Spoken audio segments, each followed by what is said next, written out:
This week on the Steel Report.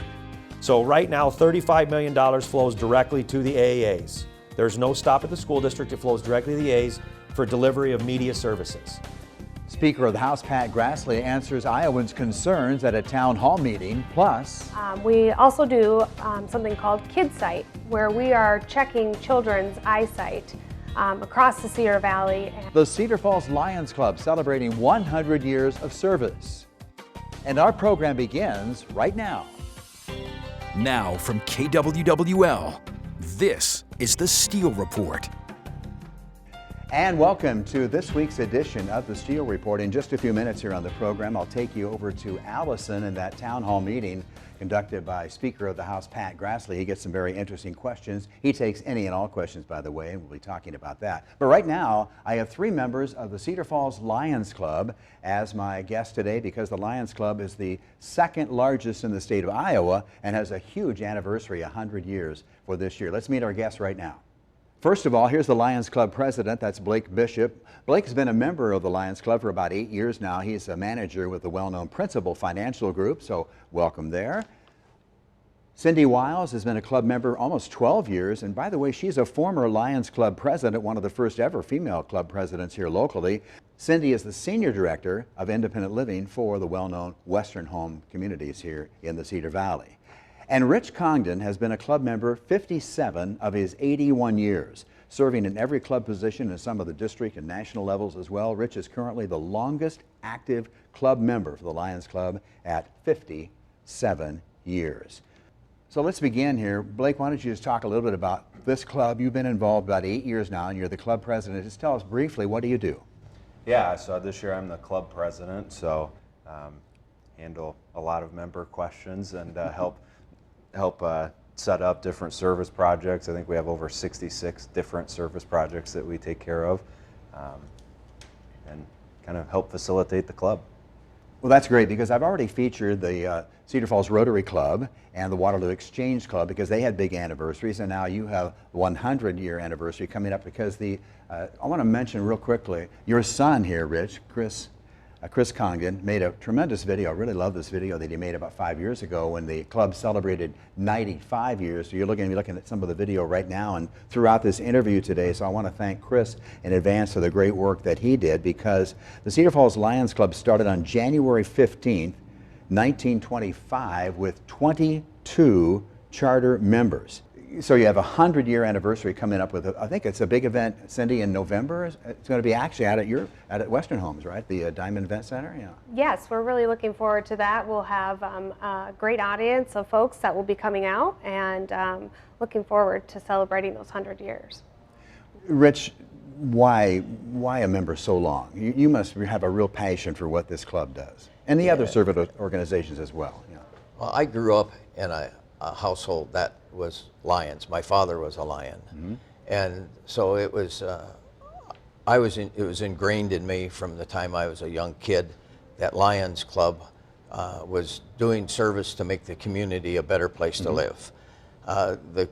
Your government can't do it all, and your churches and other people can't do it all. But the Lions have a particular focus with blindness and with health issues.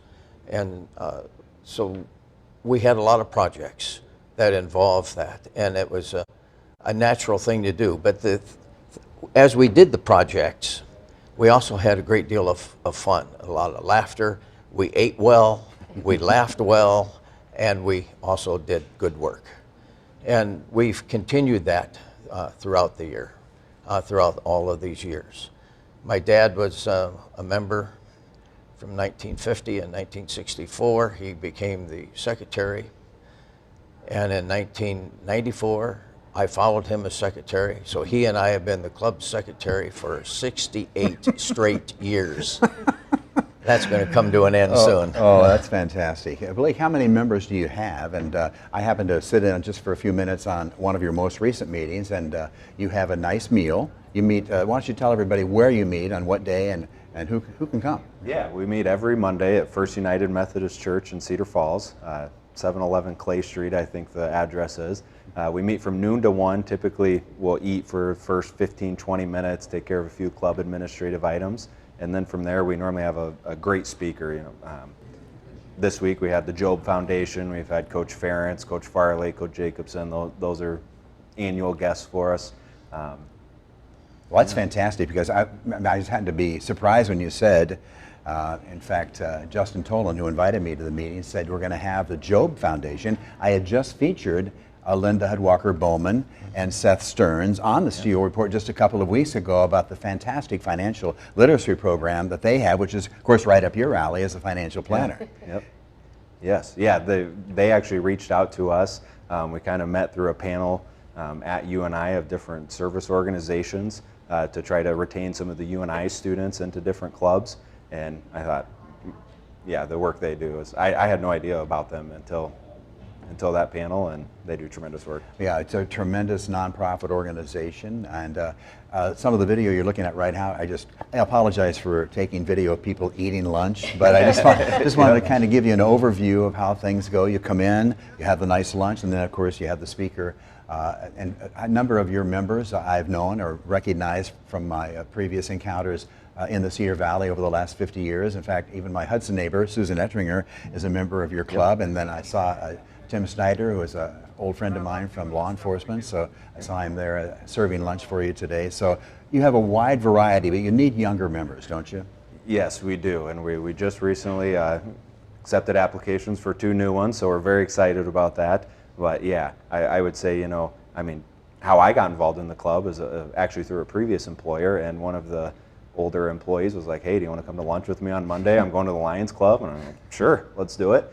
But what I realized was the employers want that publicity as well by joining the service club, and something that now currently principal's happy about as well. Yeah, Lions International is well known around the world with over 1.5 million members worldwide. Cindy, just talk to some about the projects that you're working on or have worked on in the recent years. Sure. We have had a number of different programs. One of the things that I like about Lions is we're family oriented, so bringing your family with you to help serve. For example, we ring the bell for the Salvation Army, and I've had my children come along with us to do that work, and I think that's an important role that we play to show our children the importance out in the community. We also do something called KidSight, where we are checking children's eyesight across the Cedar Valley, and I've had some friends who have been directly impacted by that with their children who have found some eyesight issues, and we've helped them through that as well. In fact, I just dropped off some old eyeglasses. I was at Walmart recently, and sure enough, I'll show you a video right now. Here's one of your boxes. It says, donate your old eyeglass, because this goes back many, many years, doesn't it, Blake? Yeah. Yes, yep. 100. 100 years, yeah. That. And one thing you don't do anymore of those, the old sale of the light bulbs. What was that all about, Rich? No, we did that. What a great project, and how much fun did we have? I started with that one before I was a Lion. I was a supply truck that I would, members would call in and say, we're out of bulbs here and there, and I would get in my truck and run them out to them. And we used to start that with I used to drive around town when I was in high school, and how much fun this was. And I get to shoot off aerial bombs from the back of the truck, and to start that. But we would sell light bulbs, and then afterwards we'd go and have the wonderful, wonderful steamship roast dinner down at the bank as we turned in our money. But that got to the point where the light bulbs was a harder thing to sell. The city grew. It was harder to cover all the city. It was harder to get people, members to do that. They became so busy, and also people's homes became different with different light bulbs, with LEDs and other things, and the interest for incandescent bulbs went away. So I remember that one of the original naming gifts was $10,000 at the Cedar Falls Lions Club, made to the Unidome, as KWWL did a nice donation back in 1974 or so. Can you believe now the Unidome's almost 50 years and there's a big renovation project going on right now? So what are some of the other things you're working on currently? Yeah, currently we have the Diabetes Garden, which I'll let Rich talk about, but like Cindy said, our main ongoing projects are going to be the KidSight, referring or taking the pictures that had preschools and kindergartens. Then we do have our pancake fundraiser coming up March 23rd. March 23rd at Pete Junior High in Cedar Falls. The spring Dan Steele Memorial Pancake Breakfast. And typically we try serving around close to 1,000 people generally come through, so it's a massive fundraiser. Yeah, that's fantastic. Dan was a fantastic person, no relation at all, but just a great guy, and I'm glad you're having that in his honor. That he would really be, his family would really be proud of that for sure.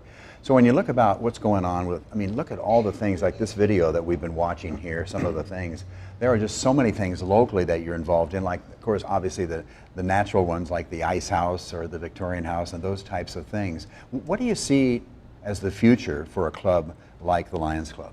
I would say continue to bring in those newer, younger members. You know, as the Dome is renovating, I mean, I think there's going to be a lot of probably renovating of historical buildings within Cedar Falls that we can help contribute to.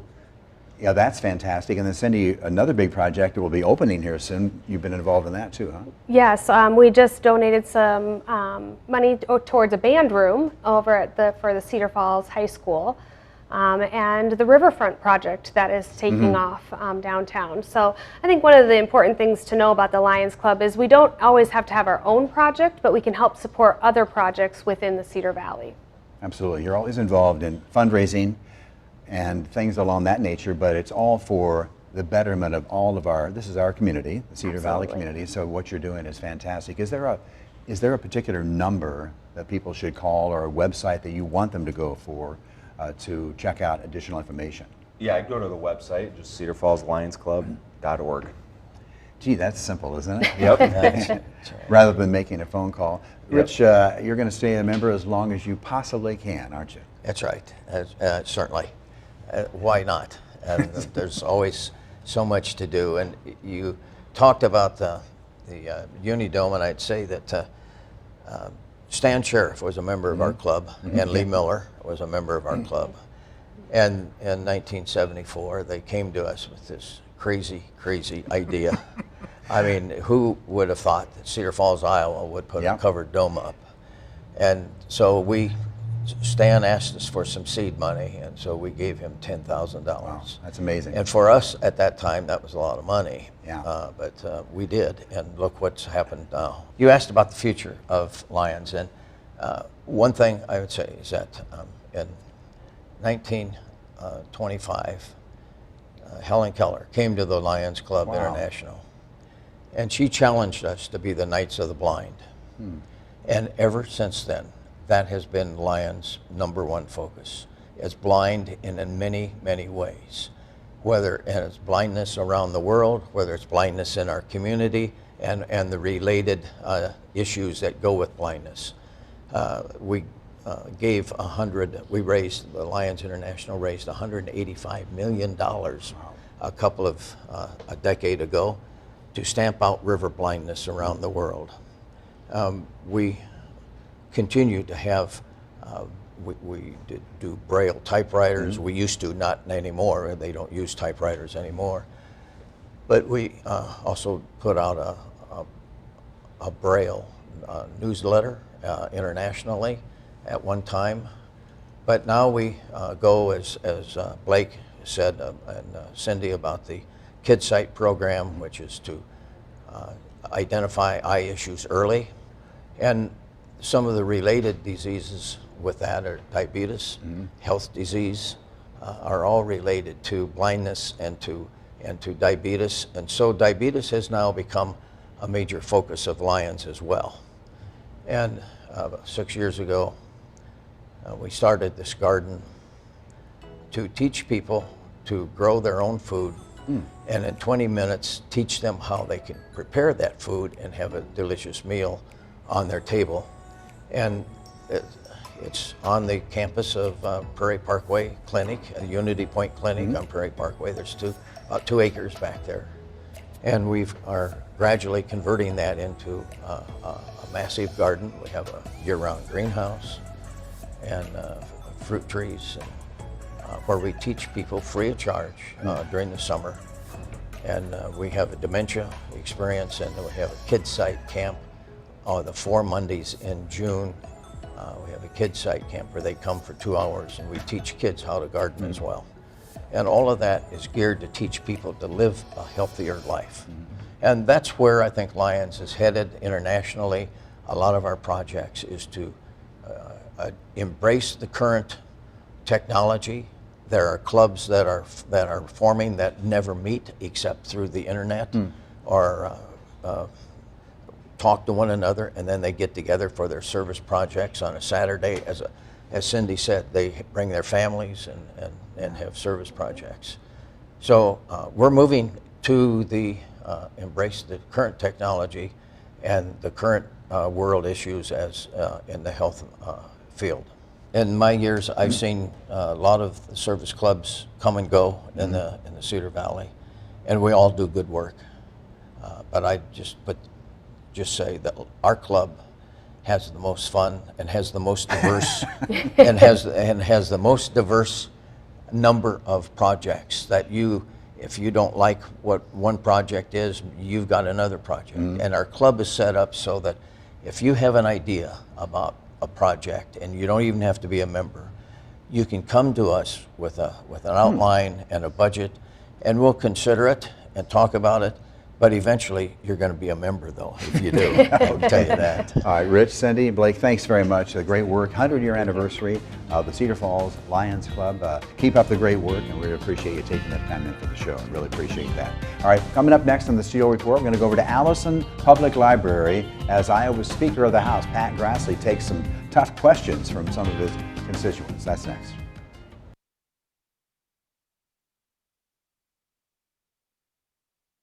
And welcome back to this week's edition of the Steel Report. Right now, let's head over to the Allison Public Library, where Iowa's Republican Speaker of the House, Pat Grassley, held one of his many town hall meetings just a few days ago. This was pretty much a full house on hand. They asked the Speaker some pretty tough questions, but in a very calm and polite atmosphere overall. The town hall was scheduled to go about 60 minutes, and the first question had to do with that proposal to allow teachers to have guns at school. So I would actually say we're taking the current law and strengthening it more toward, which would actually make this more of a consistent process across the state, because we have to be able to increase or decline in our times in responding. So I will give you a story that I had a conversation with one of the school districts within our district, one of the not the largest, but one of the larger districts. And I had a conversation with the administration and said I'd be curious to know if there would be interest in one in the school. And 30% of the teachers within the school district said they would be interested in pursuing this. Because I figured it would be 5%, 10%, like what you said, Sue. And it was 30% of the teachers had interest in at least having a conversation with the administration about being one of these individuals. Our bill does not mandate that you have to do it. If a school district decides to do it, we want to lay out a criteria from the state so everyone knows that you have had the most extensive amount of training possible before they would even be entertained. So I would actually say we're strengthening the current law, which allows anyone with a concealed carry permit to have one on the premise. So I think we're going down the right path, actually, on this one, more so than where we were originally.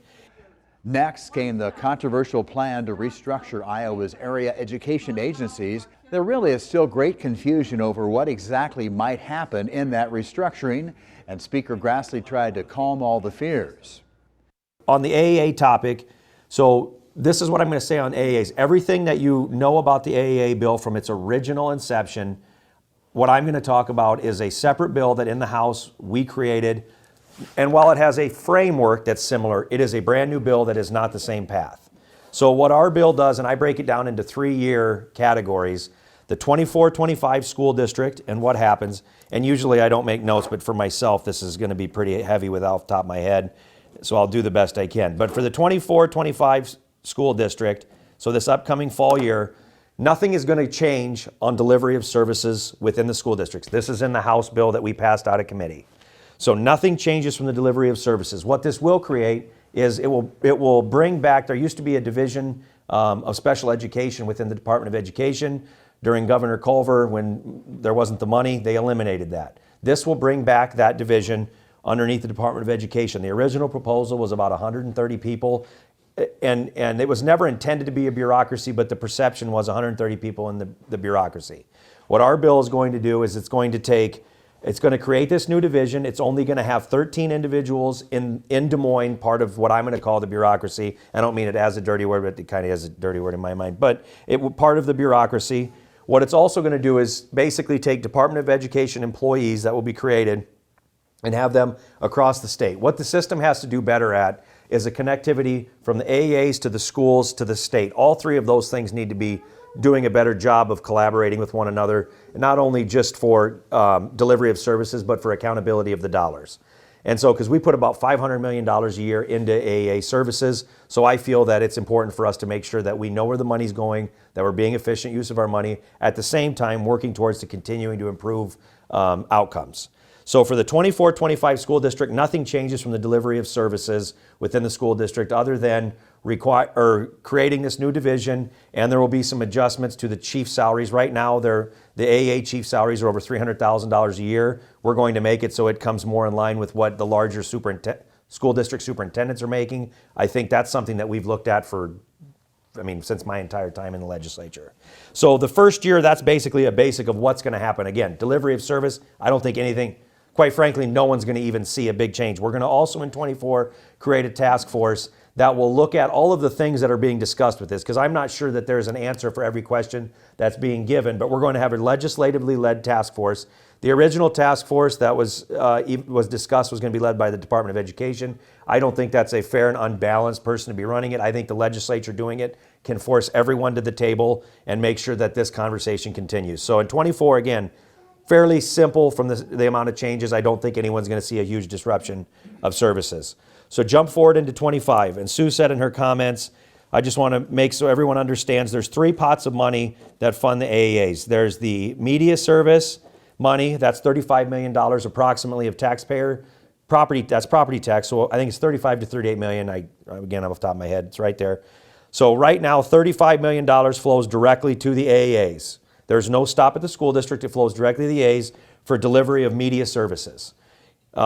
There's also a pot of money for educational services. That's all the things in between that aren't media and technology related. That's every other educational service, language, all of those things that are in there. So that money right now flows directly to the AAs, just like currently the media service money does. There's a third category, which is special ed money. That's where a lot of folks, that's of all of this has received the most attention. And in the current bill, is different than where we're at within the bill. So of those three pots of money that currently flow directly to the AAs, all we're saying is in 25, that $35 million, which in the original proposal from the governor was eliminated, we're just saying that money stays in the pot, but it stays with the school districts. And the reason for that being is I've talked to every school that I've talked to has had a different answer on media service delivery. Some are going to continue to use the AAs. Some want to take it in-house. Some think they can do it more efficiently. Some don't. This would just say that $35 million stops at the schools. So they will decide how they want to deliver those media services. In a lot of cases, they probably will continue to use the AAs the way they've had. Again, I've had school districts tell me they would like to keep that money because they think they would do it differently. It gets back to, the conversation of local control, which has been a very fuzzy line right now. I think this is the ultimate piece of local control, so every school can react differently.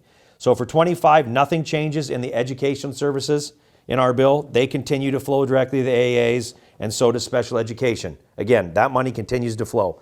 Also, I didn't say this, in the original bill the governor had, she had the federal money staying at the school districts. This keeps the federal money within the AAA system. So there's state money of $500 million, and I cannot remember off the top of my head how much federal money currently flow directly to the AAA.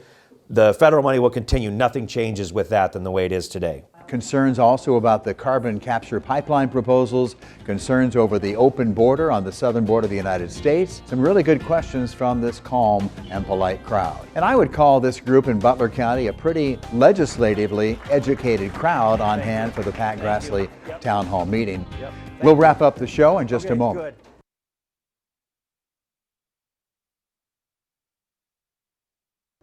And welcome back as we wrap up this week's edition of the Steel Report with a reminder to check out the website for the Cedar Falls Lions Club. By the way, the idea for kind of doing that segment came when I was covering the renovation recently of that new building being renovated for AFIL, Americans for Independent Living, out on University Avenue. Members of the Cedar Falls Lions Club were there helping with that renovation of the old Slumberland Furniture building. Remember, the Lions Club is celebrating its 100th anniversary and is always looking for new members. As always, thanks for watching. See you next week.